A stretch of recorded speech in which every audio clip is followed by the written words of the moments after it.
Добро вечер и благослов Божи до сите се разбира слушатели кои што оваа вечер ќе слушаат емисијата Глас на вистината. Се надевам и верувам дека ќе имаме едно прекрасно време во кое што Бог го приреди да биде пред нас.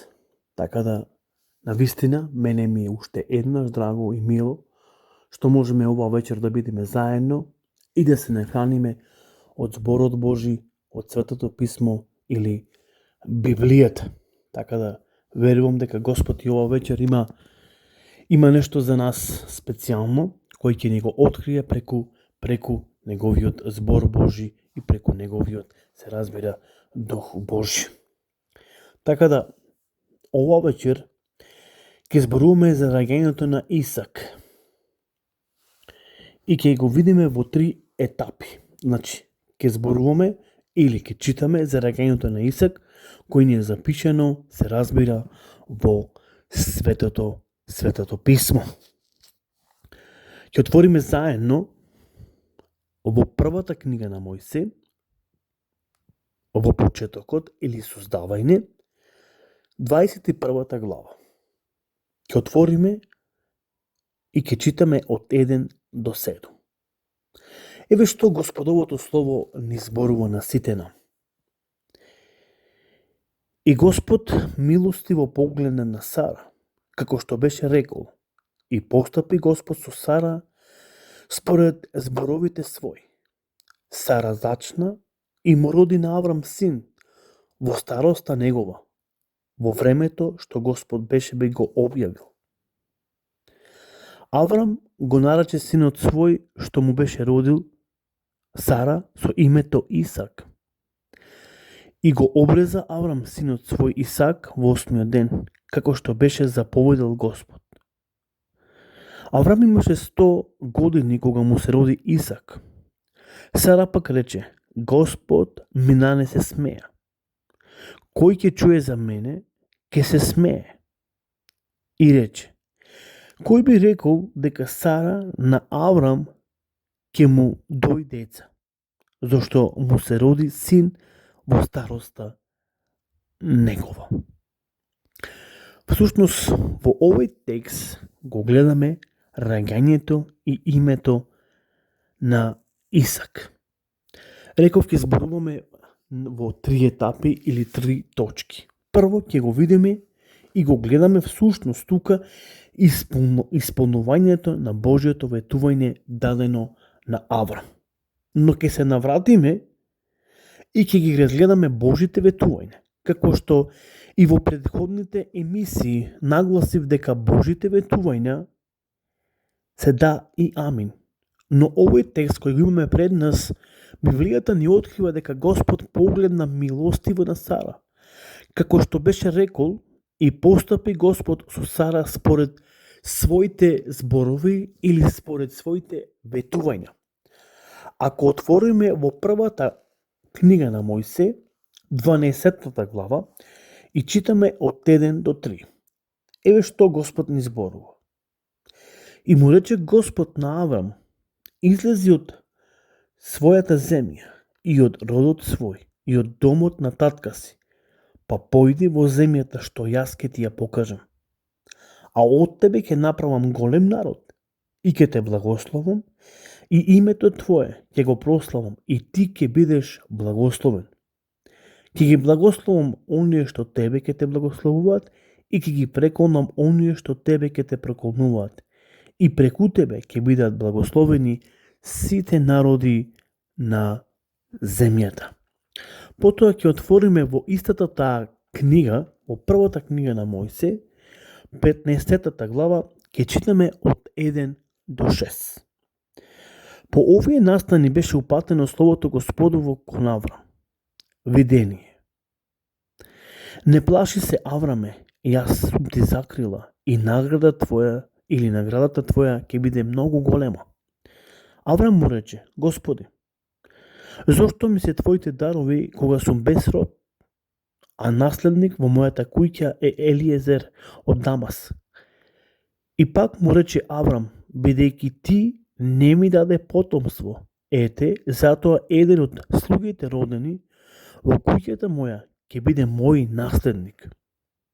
Но Господ пак преговори или му рече: нема тој да биде наследник, туку оној кој ќе произлезе од тебе, тој ќе биде наследникот. Па кога го изведе надвор и му рече: погледни на небото, изброј ги звездите ако можеш да ги изброиш. И му рече: толкаво ќе биде твоето потомство. И му поверува Аврам на Господа и тоа му се засмета за праведност.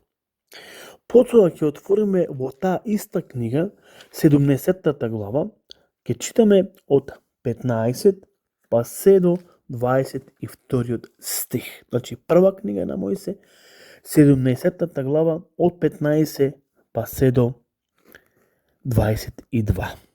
Еве што вели Словото Господово. Но Сара призна и рече: не се насмеав бидејќи не се беше уплашила. Тој рече: ти се насмеа. Словото Господово ни го открива сето тоа. И потоа еве што вели Библијата понатаму. И му рече уште Бог на Аврам: а Сара, жената твоја, не ја викај повеќе Сара, туку името нека и биде Сара. Јас ќе ја благословам и ќе дадам син, и од неја ќе ја благословам. И народите кои ќе потекнува од неја, и царевите, и народите кои ќе излезат од неја. Тогашка Аврам падна ничком и се насмеа велики во себе. Како може на човек од 100 години да му се роди син? Зарем Сара на 90 години ќе роди? А Аврам му рече на Бог: ох, барем Исмаил да беше жив пред лицето твое. А Бог му рече: навистина Сара, жената твоја, ќе ти роди син и ќе го наречеш со името Исак и ќе го направам заветот мој со него да биде завет вечен, а потомството негово по него. А Исмаил те слушав, еве го благословот и ќе го направам плоден и многу ќе го умножам и многу ќе има 12 родови или 12 кнезови од него кој ќе произлезе голем народ. А заветот мој со Исак ќе го направам, ќе ти роди Сара до година во ова време син. Потоа, откако Бог го изговори тоа, се издигна Бог пред очите на Аврам. Потоа во 18-та глава од 10 до 14, еве што ни е запишено. Еден пак од оние од нив му рече: до година во ова време јас пак ќе додам кај тебе и Сара, твојата жена, ќе има син. А Сара слушна на вратата од чаторот за него. Аврам и Сара беа стари во поодамнешни години. Кај Сара беше престанало редовното кај жените. Затоа Сара се насмеа во себе си, велејќи: сега ли кога сум остарена, ќе имам утеха или награда, а Господарот ми е многу и стар. Тогаш Господ му рече на Аврам: зошто се насмеа Сара, велејќи: вистина ли е дека ќе родам кога сум остарела? Има ли нешто невозможно за Бог? Во определеното време јас пак ќе дојдам кај тебе и Сара ќе има син. Значи, ги видовме сите Божји ветувања кои беа дадени кон Аврам уште од 12-та глава. Откако Бог го повикува Аврам да излези од домот на неговиот татко и да појди во земјата што тој ќе му покаже. И не само тоа, туку Бог му вика дека ќе те благословам и ќе го умножам благословот. И секој кој тебе ќе те благословува ќе биде благословен. Секој кој ќе те проколнува ќе биде проколнат. Од тебе ќе бидат благословени сите народи на земјата. Тоа беше првото ветување или првиот чекор кој му беше даден во знаење на Аврам, дека Бог ќе подигне од него голем број на народи. И ги видовме сите дискусии, сите разговори кои беа меѓу Аврам и Бог. И затоа Аврам е наречен Божи пријател, затоа што тој имаше можност, едноставно, така речено, да разговараат со Господа очи во очи. Но веќе подоцна гледаме не само што Бог му ветуваше на Аврам, туку тој лично го посети со двајца сведоци и му даде ветување дека до година Бог повторно ќе се врати при Аврам и дека до година неговата жена Сара ќе има дете. Иако беа поодамнешни години двајцата, како Сара, така и Аврам, Библијата не открива која била и нивната годишна разлика. Кога Исак се раѓа, Сара имала 90 години, а Аврам имал 100 години. Нивната разлика била 10 години. И тие биле во подамнешни години, изминати години, кога кај жената престанало редовното. Не сепак, Библијата вели и Бог зборува што е невозможно за Бога. Бог е тој кој отвора утроби и кој затвора утроби. И нема нешто што е невозможно за самиот Господ Бог. И потоа веќе во 21 глава го гледаме раѓањето на Исак. Ја гледаме таа утешна награда која му беше дадена на Аврам, меѓутоа утешна награда не по програмата на Аврам, туку по Божјата програма. Меѓутоа заснована врз верата на Аврам.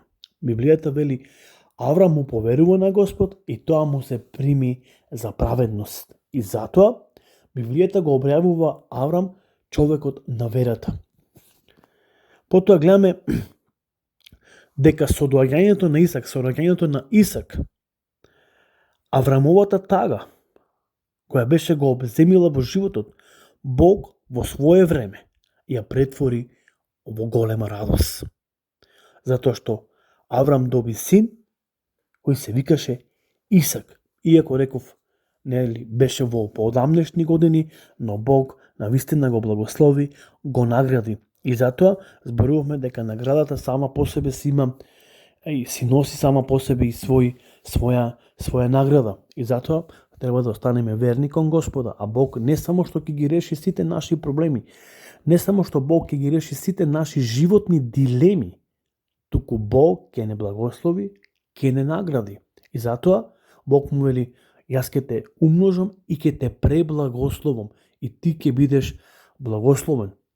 Тоа е прва и основна работа, потоа рековме дека Бог свое време го исполнува својот збор. Затоа што оно што Бог му го вети, во свое време Бог ќе го исполни. Дека од него ќе произлезе некој кој ќе владее и кој ќе биде на благослов на овој свет.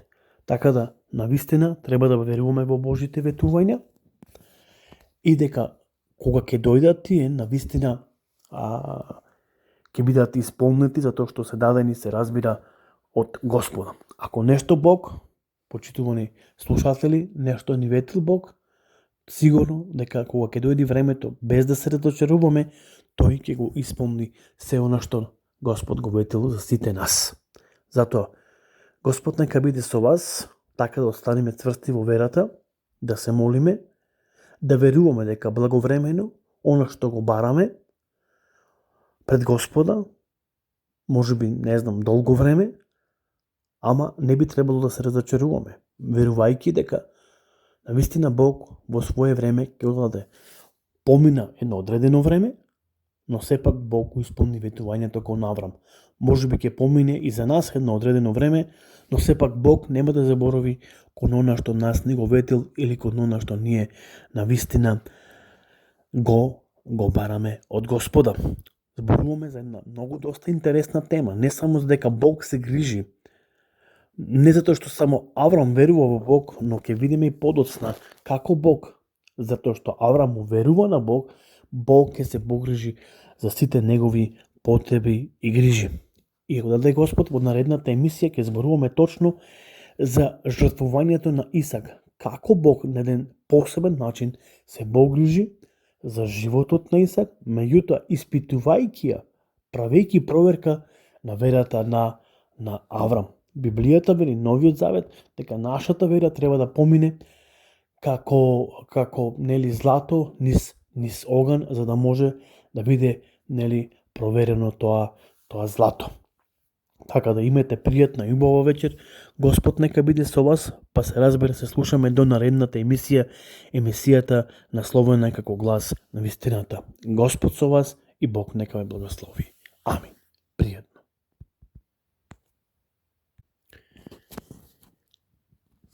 Добро вечер и благослов Божи до сите се разбира слушатели кои што оваа вечер ќе слушаат емисијата Глас на вистината. Се надевам и верувам дека ќе имаме едно прекрасно време во кое што Бог го приреди да биде пред нас. Така да, на вистина, мене ми е уште еднаш драго и мило што можеме оваа вечер да бидеме заедно и да се нахраниме од зборот Божи, од Светото писмо.